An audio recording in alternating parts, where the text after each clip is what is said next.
ఏర్పాట్లు చేస్తున్న కూటమి నేతలంటూ రేపు జరగబోయేటువంటి సభకు సంబంధించి భారీ ఎత్తున ఏర్పాట్లు చేస్తున్న నరేంద్ర మోడీ కూడా హాజరవుతున్నటువంటి నేపథ్యంలో కీలకమైనటువంటి అంశం. ఇకపోతే విజిలెన్స్కి విస్తృత అధికారాలు ఎలా ఇస్తారు? కార్యనిర్వాహక ఉత్తర్వుల ద్వారా అధికారాలు దఖలుపరచలేరు.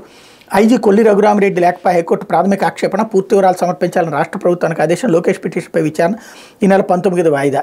విజిలెన్స్ ఎన్ఫోర్స్మెంట్లో పనిచేస్తున్న గెజిటెడ్ అధికారులందరికీ అపరిమిత అధికారులు కల్పించాలని కోరుతూ ఆ శాఖ ఇన్స్పెక్టర్ జనరల్ కొల్లి రఘురామిరెడ్డి రాష్ట్ర ప్రభుత్వానికి రాసిన లేఖను హైకోర్టు ప్రాథమికంగా ఆక్షేపించి చట్టబద్ధంగా కల్పించాల్సిన అధికారులను కార్యనిర్వాహక ఉత్తర్వుల ద్వారా దఖలుపరచడం సాధ్యం కాదని అభిప్రాయపడింది.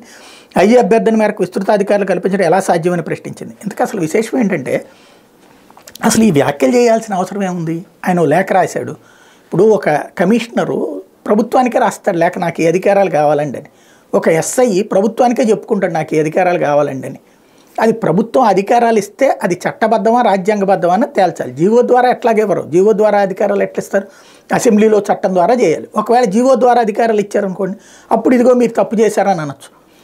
లేఖ రాయడాన్నే తప్పుపట్టేటటువంటి పరిస్థితుల్లో దాకా న్యాయస్థానంలో కామెంట్స్ వచ్చినాయి అంటే ఇది ఎక్కడికి పోతున్నది? మనం అంటే ఇది పిల్ల పుట్టక ముందే పేరు పెట్టేసినట్టు తరహాలో నడుస్తున్నటువంటి వ్యవహారం. లేకపోతే సాక్షి మళ్ళీ అవే ఫేక్ సర్వేలు, పాత జిత్తులతో వచ్చాడు జాదూగాడు. జాతీయ మీడియాలో మేనేజ్ చేసిన సంస్థలతో చంద్రబాబు ఫేక్ సర్వేలు, జెండా సభకు జనం ముఖం చాటేయడం, కేసులు భయంతో బెంబేలు, మొన్న సీ వాటర్ నేడు న్యూస్ 18 పేరుతో నకిలీ సర్వేలు, 3 పార్టీలు పొత్తు పెట్టుకున్న 3వ రోజే ప్రజాభిప్రాయం మారుతుందా? ఆదరాబాదరగా విడుదలైన సర్వేలపై రాజకీయ విశ్లేషకుల విస్మయం. 2019లోని అన్ని సర్వేలకు విరుద్ధంగా సీ వాటర్, న్యూస్ 18 అంచనాలు.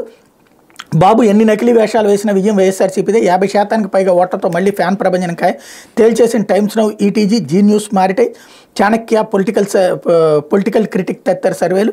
నక్కజిత్తులు నకిలీ వేషాలకు ప్రతిరూపం తానేనని టీడీపీ అధ్యక్షుడు చంద్రబాబు మరోసారి నిరూపించుకున్నారు. జనసేనతో జతకట్టి ఎన్ని మారీచ వేషాలు వేసినా గత ఎన్నికలకు మించి ఘోర పరాజయం తప్పదని తాడేపల్లిగూడెం సభసాక్షిగా గ్రహించిన చంద్రబాబు కనీసం అవినీతి కేసుల నుంచైనా బయటపడాలనే వ్యూహంతో ఢిల్లీ వెళ్లి బీజేపీ పెద్దల కాళ్ల వేళ్లపడి పొత్తు కుదుర్చుకున్నారు. జాతీయ పార్టీలతో పొత్తు కుదిరిన వెంటనే వ్యవస్థలను జయప్రదంగా మేనేజ్ చేయడంలో తనకున్న అద్వితీయ ప్రతిభను జాతీయ మీడియాలో కొన్ని సంస్థల ముందు ప్రదర్శించారు.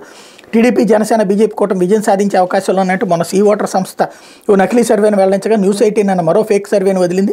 రానున్న రోజుల్లో మరిన్ని నకిలీ సర్వేలు ఇదే రీతిలో వెల్లడి కాబోతున్నాయి. నకిలీ సర్వేల ద్వారా టీడీపీ, జనసేన, బీజేపీ కూటమి పుంజుకున్నట్టు కృత్రిమ బలాన్ని చూపించి గెలవాలనుకుంటున్నారు అన్నటువంటి కోణాన్ని హైలైట్ చేశారు. ఇక్కడ వీళ్ళకి సపోర్ట్ సర్వేలను వీళ్ళు రాసుకున్నారు, వాళ్ళకి సపోర్ట్ సర్వేలు వాళ్ళు రాసుకున్నారు. ఇక్కడ ఏంటంటే ప్రజలతో మైండ్ గేమ్ అన్నటువంటి